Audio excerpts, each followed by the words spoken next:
Bismillahirrahmanirrahim. Assalamualaikum warahmatullahi wabarakatuh. Waalaikumsalam warahmatullahi wabarakatuh. Alhamdulillahirabbil alamin wassalatu wassalamu ala asrofil anbiya'i wal mursalin wa ala alihi washabihi ajmain amma ba'du. Puji dan syukur alhamdulillah pada hari ini saya bisa dapat mengikuti kegiatan perkuliahan secara Zoom atau secara online. Pada hari ini saya coba akan membacakan sebuah makalah yang disusun oleh beberapa teman kita kelompok 9, yaitu salah satunya yang pertama adalah Hendra Saifullah, dua Pak Jarkasi,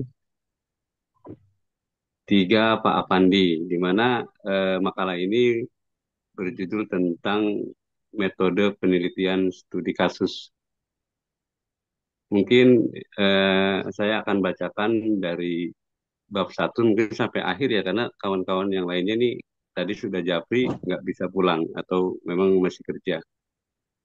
Mungkin Pak Ali saya bacakan ya Pak Ali ya. Silakan Pak Iya. Hendra. Iya. Bab satu tentang pendahuluan latar belakang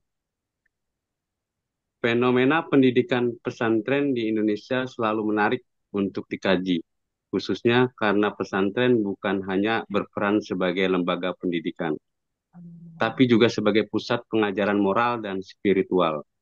Namun ada kasus yang mengundang pertanyaan seorang santri yang telah belajar selama beberapa tahun atau lebih 5 tahun di pesantren meminta izin keluar untuk bekerja dan saat kembali menunjukkan perubahan perilaku yang tidak sesuai dengan nilai-nilai keagamaan pesantren. Nomor 7. Seperti memiliki akhlak tak terpuji, sering berbohong, bertato, dan lainnya. Fenomena ini memunculkan pertanyaan mengenai pengaruh lingkungan yang selalu disalahkan terjadi terhadap perilaku santri dan efektivitas pelajaran di pesantren. Rumusan masalah, mengapa santri yang di pesantren tidak Oh, lama banyak. mengikuti 9 baca. pesantren belajar di pondok pesantren milih untuk meninggalkan pesantren lebih cepat. Kalau Poin pengalaman. kedua, faktor-faktor apa saja yang mempengaruhi perubahan perilaku santri setelah keluar dari pesantren? Poin ketiga, bagaimana peran pesantren dalam menjaga konsistensi perilaku santri saat kembali ke masyarakat? Tujuan penelitian mengidentifikasi faktor-faktor yang mempengaruhi keputusan santri untuk keluar dari pesantren setelah baru beberapa tahun atau lamanya 3 sampai 5 tahun di pondok. Poin Mas, kedua, menganalisis faktor eksternal yang menyebabkan perubahan perilaku santri setelah kembali ke masyarakat. Poin ketiga, mengevaluasi efektivitas pendidikan dan bimbingan kiai dalam menjaga nilai-nilai pesantren bagi santri di luar lingkungan pesantren. Manfaat penelitian. Poin satu, memberikan wawasan bagi pesantren dalam mengembangkan pendekatan pendidikan yang dapat menjaga konsistensi perilaku santri di luar lanjut pesantren. ini kan tapi ya. Meskipun ini Poin ada kedua, menjadi referensi bagi orang tua santri dan pendidik untuk memahami tantangan yang dihadapi oleh santri dibikinnya ketika begini kembali nih, ke dibukain masyarakat. dulu nih atas itu. Bab 2, tinjauan pustaka pengertian pendidikan pesantren, divisi pesantren dan perannya dalam pendidikan agama di Indonesia. Poin 2, sistem pembelajaran di pesantren dan peran kiai sebagai pendidik utama. Teori perubahan perilaku, teori poin Malah. 1, teori lingkungan sosial dan dampaknya terhadap perubahan perilaku. Poin kedua, pengaruh sosial dan budaya eksternal terhadap perubahan identitas santri setelah kembali ke masyarakat. Apaan?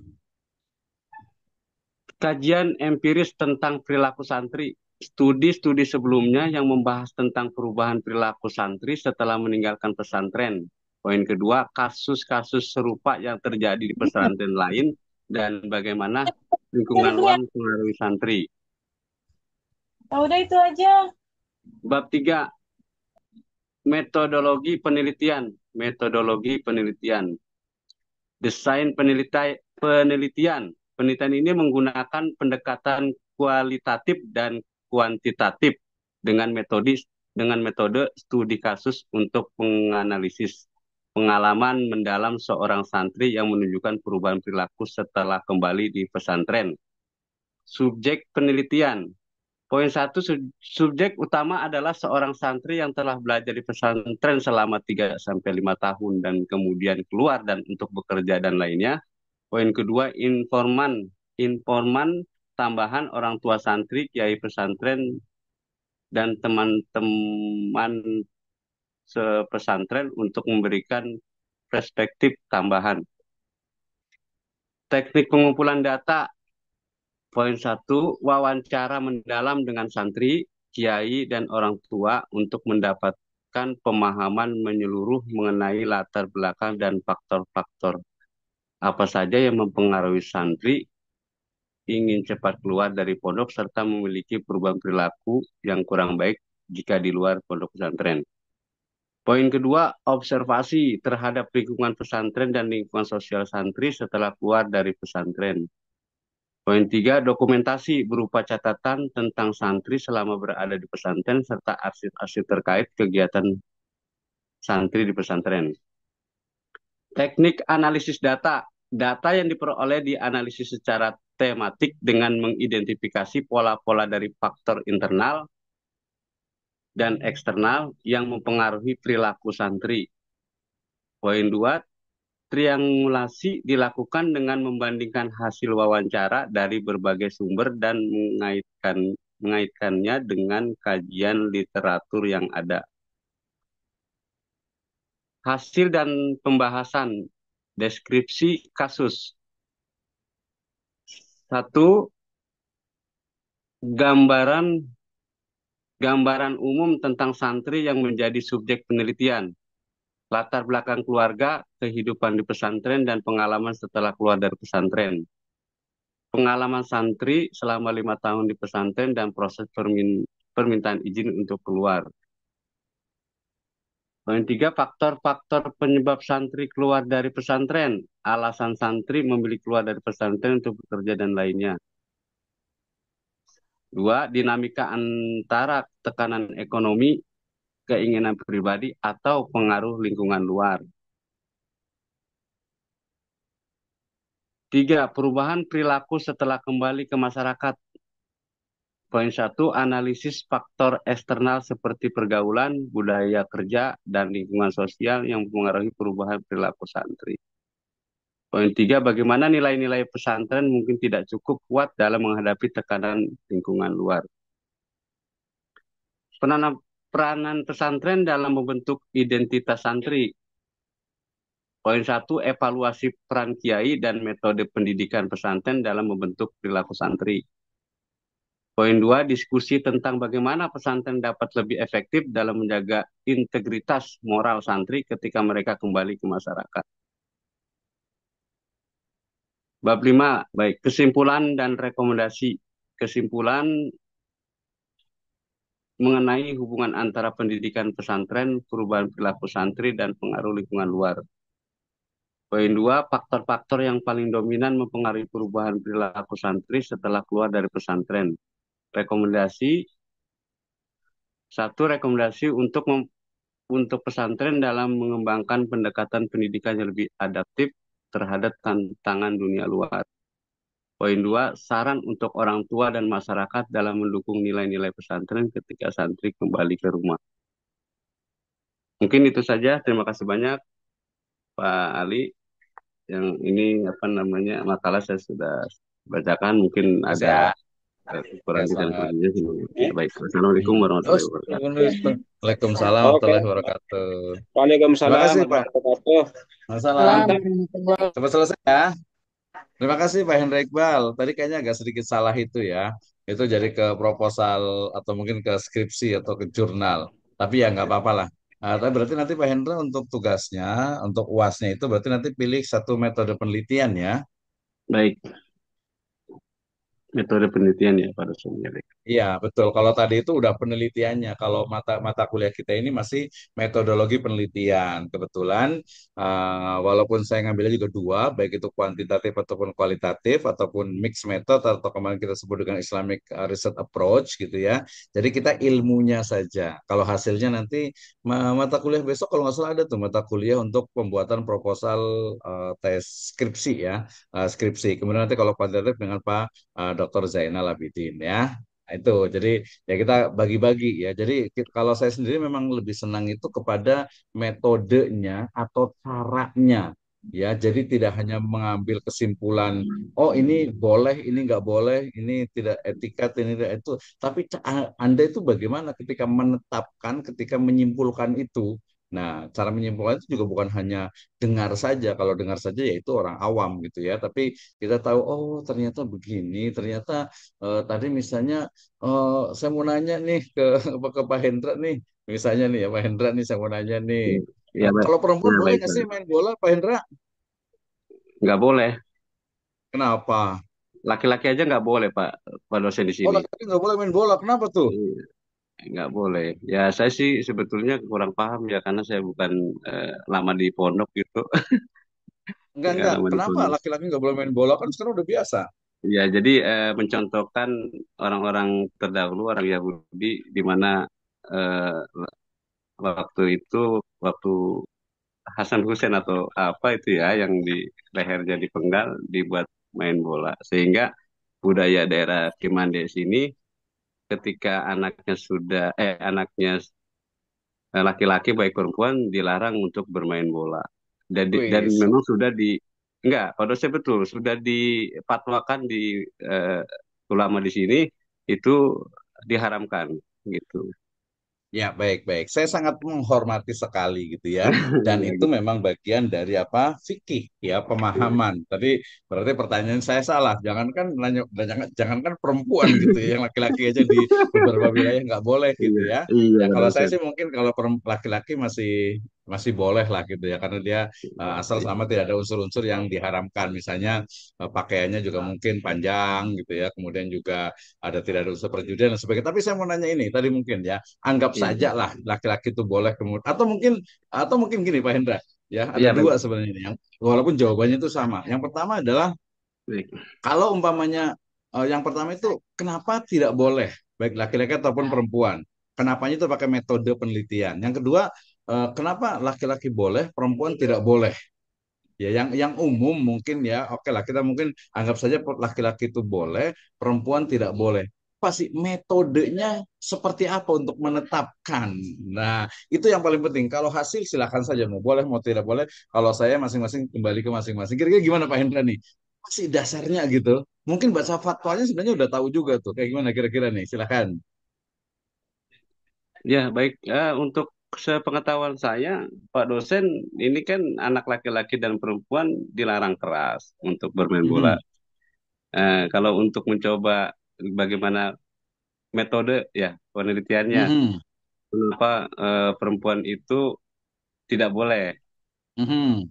Ya, ya menurut saya karena saya belum melakukan metode itu, Nah, belum iya. melakukan penelitian itu, iya. Jadi saya belum Kalau bisa Pak Hendra jawab nih Pak kira-kira dosen. gimana? Kalau Pak Hendra pilih yang mana nih? Dua-duanya tidak boleh atau kayak gimana? Nah, kalau saya ditarik ke ini ke Vicky, ya memang memang tidak ada, memang diperbolehkan ya, mesti ada batasan-batasan yang menurut saya ketika mereka menjalankan suatu aktivitas tidak meninggalkan suatu ibadah yang wajib, ya menurut saya ya, yang selama saya mengaji mendengar itu Mhm.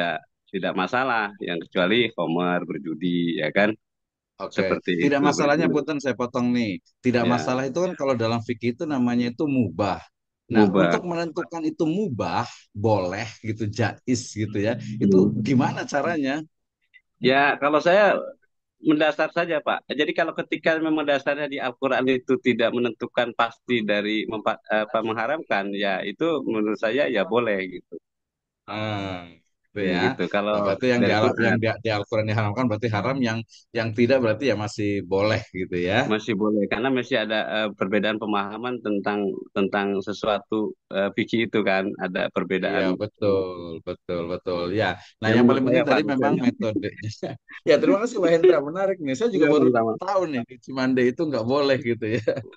Ini panjang Pak. Dari Ciawi mungkin dari Ciawi sampai dengan Cigombong ini seperti itu budayanya. Budayanya ya bagus Iya. sih Kak. Ya saya setuju lah kita apalagi kan tapi memang masyarakat itu kan sekarang tuh luar biasa sekali dengan Karena bola karena gitu kan. kiblat kiblat ulamanya itu Gentur. Oh iya betul Cianjur. Ya, betul. baik. Nah itu harusnya Ya. bisa jadi penelitian itu menarik gitu. Berani Pak dosen, kalau berani ayo. Iya, bukan masalah berani, ya berani Iya, karena kalau penelitian, penelitian itu kan kita punya etika penelitian, ya. iya belum Dalam dapat Pak ini dosen. ini masuk ke mata kuliah kita nih. Dalam Iya, etika penelitian, ya kita itu betul-betul memang meneliti, iya. ingin mencari tahu, ya tidak menjudge, tidak Hmm. menyalahkan, kemudian tidak merasa kita itu benar, ya tidak merasa juga yang kita teliti itu salah, tidak, gitu ya. Justru Tapi kita kan itu Pak dosen, mohon maaf tangkap. dipotong Pak dosen. Tapi kan ada kesimpulan Pak dosen. Ujungnya ada kesimpulan Nah, setiap penelitian. kesimpulan, kalau yang kualitatif, ingat, kita dulu pernah belajar dalam penelitian kualitatif dengan paradigma post-positivisme, itu akan menyimpulkan berdasarkan pada fenomena, fakta, realita yang ada, tidak melibatkan dari ya subjektivitas peneliti. Ya, sehingga kalau kita misalnya menggunakan fenomenologi misalnya, atau kita menggunakan case study misalnya, apalagi kalau kita menggunakan etnografi misalnya, kita akan menyimpulkan bahwa ya misalnya punten nih, misalnya bahwa ulama-ulama dan masyarakat di wilayah Cimande ya mengharamkan bermain bola baik laki-laki ataupun perempuan karena ini. Udah kesimpulannya itu. Ya, kesimpulannya itu. Ya, nanti kalau Ber- mungkin Maaf iya, Pak dosen, kalau dipotong. rekomendasi, mhm. Berarti apa namanya penelitian itu untuk apa kalau kita mengikuti yang ada, Ya, yang sudah ada justru di iya betul, betul. Jadi nanti Hmm. kan tadi penelitian itu ada tadi dalam kualitatif itu tadi yang hanya sifatnya naratif ya, kemudian fenomenologi untuk apa? Untuk memahami tentang fenomena yang ada dalam fenomenologi. Kalau kita menggunakan penelitiannya itu misalnya konstruktivisme atau kritisism, baru nanti kita mengkritik. Tapi mengkritiknya juga dengan metode penelitian atau dengan kerangka berpikir yang benar. Dan itu tidak disampaikan di depan objek peneliti, gitu. Iya, itu Itu yang belum etikanya. belum terjadi. Itu yang belum terjadi. Apa memang para ulama setuju saja atau memang tidak memiliki keberanian gitu untuk Oh iya, iya, iya. ya, kalau secara ilmiah sih harusnya berani. Artinya kalau ilmiah, namanya ilmiah itu dalam artian itu ya kan tadi silahkan ini metodenya memang memang betul kok argumen kan gini tadi. Nah tadi masuk sebenarnya ke apa presentasi sebelumnya. Ya ada musawibah, ada muhattiah. Ya, ketika kita mengatakan musawibah itu berarti ya masing-masing itu karena itu adalah bagian dari ijtihad, maka itu dia benar, ulama-ulama itu benar dan saya juga cenderung ya mengatakan bahwa mereka itu juga benar karena memang mudorotnya itu banyak. Adapun yang membolehkan misalnya karena memang mungkin ya meringankan atau diringankan. Mungkin ini sekali nanti manhaj metodenya DSN MUI ya itu seperti itu biasanya taisir ya taisirul ahkam. Ya, jadi memudahkan sesuatu yang memang dibolehkan gitu ya. Misalnya bermain bola tadi ya hukumnya itu mubah ya selama tadi Homer nggak ada, tidak ada judi, menutup aurat, tidak istilahnya itu meninggalkan yang wajib gitu kan ya, dan hal-hal syariat yang lainnya. Nah, gitu ya. Walaupun sekarang, nah mungkin kalau mengatakan nggak boleh ya karena memang realitanya mereka tuh kadang apa asar sampai maghrib, ya kadang maghrib sampai isya gitu kan, masa bisa nggak ada sih ya, nggak ada maghrib sampai isya gitu ya. Iya. Nah, Enggak juga itu. sih. uh, jadi sebenarnya metode penelitian ini tadi bukan kalau untuk menjudge gitu ya, itu bukan ranahnya di situ. Itu pun ada aturannya. Ya kan, ud'u ila sabili rabbika bil hikmah wal mau'izatil hasanah wajadilhum billati hiya Iya, Mak. eh, gitu ya. Iya. Artinya apa? Kalau kalau mau ngeritik sudah bukan di penelitian. Kalau Ini ada penelitian itu Pak dosen, ada tambahan lagi Pak dosen. Ini juga yang saya selama 22 tahun di sini tentang musik. Baik musiknya religius maupun apalagi Mhm. dangdutan. Apalagi dangdutan. Nah, ini juga sudah Mhm. dimenangkan juga sama orang Muhammadiyah, yaitu anggota Adi Hidayat, Ustadz Haji Hidayat. Ya, ini Hmm. juga ramai di situ ya kan, di YouTube Iya, ramai, iya di betul Twitter betul. ramai. Nah, itu memenangkan budaya di sini nih, Adi Oh, Hidayat ya kan. Dari kayaknya dari kawan-kawan kita Quran, ada silaturahmi nih Pak Hendra nih. dari Quran, dari Quran ketemu tuh kalau Adi Hidayat tuh firmannya. Nah, kalau di sini kan nggak Hmm. ngeluarin firman, tapi dia mengeluarkan karangan ulama. Karangan ulama itu apa namanya, Pak? Pak dosen. Jadi ada suatu kitab itu tentang musik gitu kan. Tapi tidak ada penjelasan tentang musiknya, jenisnya apa, warnanya apa gitu kan. Cuman musik, segala musik akhirnya Pokoknya diharamkan. global gitu ya. Ya, rame lah Hmm. Roma Irama dengan yang lainnya, akhirnya berdebatlah Adi Hidayat dengan Bang Roma gitu kan. Nah, di sini juga terdengar dengan para ulama dan ya sudah benar Adi Hidayat, tapi dia tidak membenarkan di sini terkadang syariat atau sunnahnya yang digunakan oleh para Muhammadiyah. Tapi kalau yang itu Ah. dia setuju, yang itu setuju dia. Nah, ini seru. Saya bilang, saya pikir ini terlalu, ya gimana ya? Ya saya juga terkadang ada tertekan juga, ya kan, kita juga harus sesuaikan dengan budaya kultur yang ada, dan kami juga Mm-mm. perantau di sini Ya gitu. padahal Jadi pengen dangdutan gitu ya.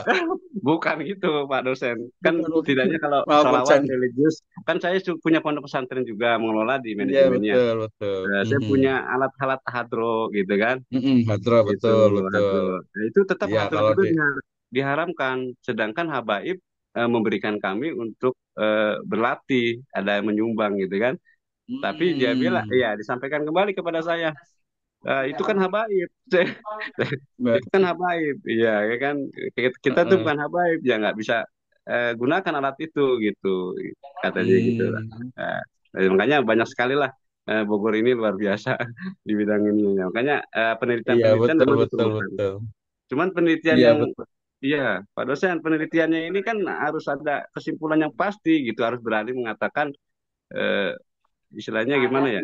Kalau memang itu tidak haram, ya disampaikan biar semua mendengar juga gitu. Tapi kan Nah, nggak pernah mm-mm. ada. Hmm.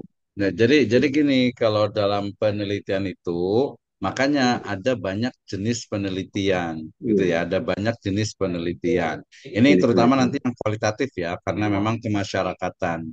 Jadi ada penelitian yang levelnya itu hanya mendeskripsikan, hanya menjelaskan. Ya, misalnya kalau umpamanya di dekat Sindang Barang sana itu ada namanya Serentahun Guru Bumi. Kebetulan saya Hmm. pernah buat penelitian itu, Serentahun Guru Bumi itu.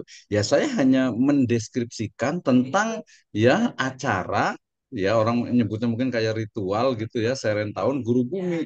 Udah itu saja gitu ya. Perkara nanti kalau di kesimpulan juga sama, saya menjelaskan bahwa Serentahun Guru Bumi adalah satu upacara adat yang menghormati padi misalnya ya sebagai manifestasi Dewi Sri misalnya. Nah, kemudian nanti Hmm. perkara rekomendasi, itu berarti rekomendasi dari pendapat ini sendiri ya. Ya mungkin kalau rekomendasi waktu itu ya saya sampaikan bahwa ya merujuk kepada kaidah fikih misalnya al-ada muhakama, ya silahkan diperbolehkan berbagai adat kebiasaan di masyarakat selama tidak ada unsur-unsur kesyirikan, tidak ada unsur-unsur yang bertentangan dengan syariat Islam. Nah, seperti itu. Nah, itu berarti penelitian yang sifatnya itu adalah apa?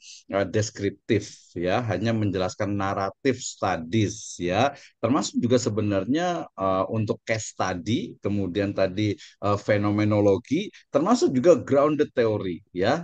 Itu banyak sekali metode penelitian yang memang kalau kita belajar tentang metode penelitian kualitatif, kita akan menemukan bahwa di sana itu tidak ada unsur menjudge gitu ya, untuk mencari hukum, untuk mencari ini salah, ini tidak, ini salah, ini benar. Nah, untuk metode yang menggunakan ini salah ini benar itu adalah metode penelitian hukum, baik itu hukum positif ataupun hukum Islam. Ranahnya adalah ranah tadi di presentasi awal, yaitu usul fikih.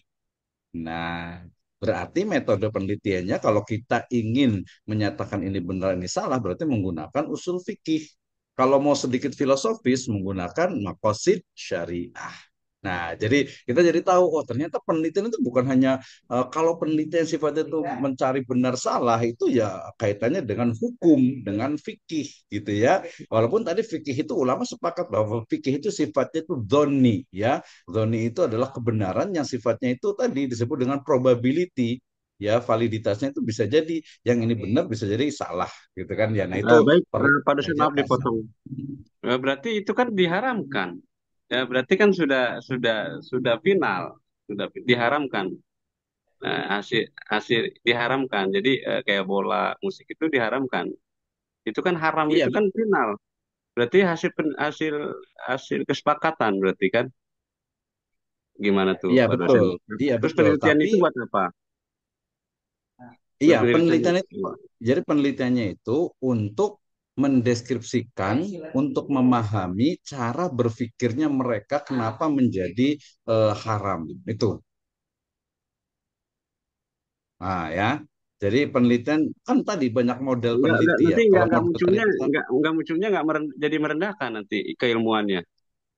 oh tidak, tidak. Kalau Mestinya hasil dalam kesimpulannya etika tidak itu tidak sepakat, boleh. kalau kesimpulannya tidak sepakat untuk mengetahui kenapa itu kan bisa jadi mengharamkan itu.